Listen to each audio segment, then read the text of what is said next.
السلام علیکم ناظرین، کیا خوب بیان دیا ہے، آئیے سنتے ہیں۔ انا انزلناہ فی لیلۃ القدر، تو اللہ تعالیٰ نے اس کا آخری مطلب بھی بتایا، سلام ہی حتی مطلع الفجر، کہ یہ فجر کی نماز تک، فجر کی اذان تک یہ رہتی ہے۔ تین مطلب ہیں قدر کے، تینوں اللہ نے قرآن میں کور کیے۔ قیمت کیا ہے؟ 1000 مہینوں سے بہتر۔ تنگی کیا ہے؟ فرشتوں سے زمین بھر جاتی ہے۔ مقدار کیا ہے؟ صبح صادق۔ لیلۃ القدر 27 کی نہیں ہوتی، 21، 23، 25، 27، 29۔ اب یہ 5 راتیں جاگنے چھٹ، آپ لوگ تو ویسے رات کے بادشاہ ہو، جاگ لو۔ تو لیلۃ القدر مسجد میں نہ گزارو، گھر میں گزارو۔ یہ مسجدوں میں اشتہار لگ جاتے ہیں، فلاں کے ساتھ شب قدر گزاریں، فلاں حضرت کے ساتھ شب قدر گزاریں۔ پھر ادھر کوئی صلاۃ تسبیح پڑھ رہا ہے باجماعت، عورتیں صلاۃ تسبیح کی جماعت کرا رہی ہیں، اور پتہ نہیں اور کتنی عجیب و غریب قسم کی عبادات شروع ہو جاتی۔ یہ نفلی عبادت ہے، میرے نبی گھر میں پڑھتے تھے۔ آپ نے اشراق کے سوا ہر نفل گھر پڑھا، ہر سنت گھر میں پڑھی، تو آپ لیلۃ القدر کو یہ مستورات بھی آپ بھی اکٹھے ہو کے نہیں منانا، الگ الگ مصلی بچھا کر اپنے اللہ سے رونا دھونا کرو، اپنے اللہ کو منانا کرو۔ میں بھی کروں، آپ بھی کریں۔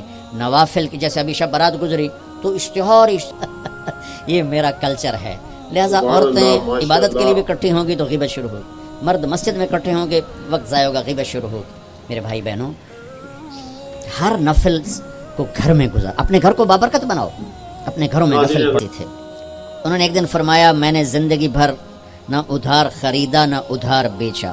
اگرچہ یہ آپ کو آج کے ماحول میں بڑی عجیب بات لگے گی، چونکہ ہمارے سارے بازار ادھار پہ چلے گئے ہیں۔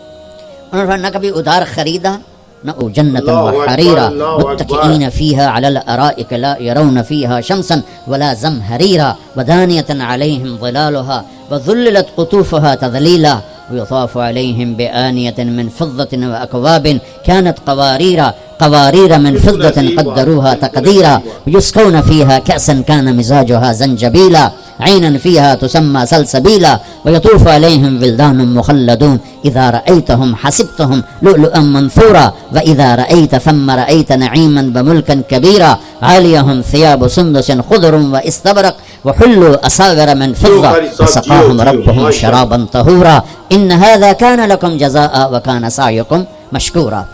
یہ سورہ دہر کی 16 آیات ہیں، ان میں اللہ نے صرف ایک نعمت کو ہائی لائٹ کیا ہے۔ سراہی اٹھائیں گے، جام میں ڈالیں گے، پئیں گے، بوفے سسٹم، بھائی آپ پہ پاؤ تو آپ پہ کھاؤ۔ ہیں ان کے بھی نوکر، لیکن اللہ کیٹیگورائز کر رہا ہے کہ جو نچلا درجہ ہے وہ خود اٹھا کے پی رہے ہوں گے، کافوری ہوگی۔ وَيُسْقَوْنَ فِيهَا كَأْسًا كَانَ مِزَاجُهَا زَنْجَبِيلًا، اس سے جو اوپر والا درجہ ہے انہیں زنجبیل کی شراب پہ دلوں کے ٹکڑے ٹکڑے کر دے، جیو ماشاءاللہ۔ اس کم بخت کی پورے رمضان میں بخشش نہیں ہوتی۔ کبھی آواز اونچی ہو جانا فطرت ہے، کبھی سخت بول جانا فطرت ہے، انسان ہیں، بشر ہیں، بچے بھی اکھڑ جاتے ہیں، لیکن ایک وہ ہے بندہ جس نے اپنے ماں باپ کے دل کو جلا کے رکھا۔ ہمارے قریبی پڑوسی ذمہ دار تھے، میرے والد صاحب کے تعلق والے، فوت ہو گئے، مجھے ملنے آئے، کہنے لگے بیٹا ہمارے بیٹے نے ہمیں اتنا تنگ کر دیا ہے، وہ آگ میں جل رہا ہو تو ہم میاں بیوی اس کے لیے دعا نہیں کریں گے۔ آپ تشریف لے گئے، اب کہلوانے والے رسول اللہ اور کہنے والا صحابی، آپ نے کہا بیٹا کہو لا الہ الا اللہ، کہا جی کہا نہیں جاتا، بول رہا ہے کلمہ نہیں پڑھا جا رہا، تو آپ نے فوراً پوچھا والدین میں کون سر کی ہے۔ ناظرین، اگر آپ نے ایسی ویڈیو دیکھنی ہے تو آپ ہمیں سبسکرائب، لائک اور شیئر کریں، اور ساتھ ہی ہماری حوصلہ افزائی کے لیے کمنٹس بھی کریں۔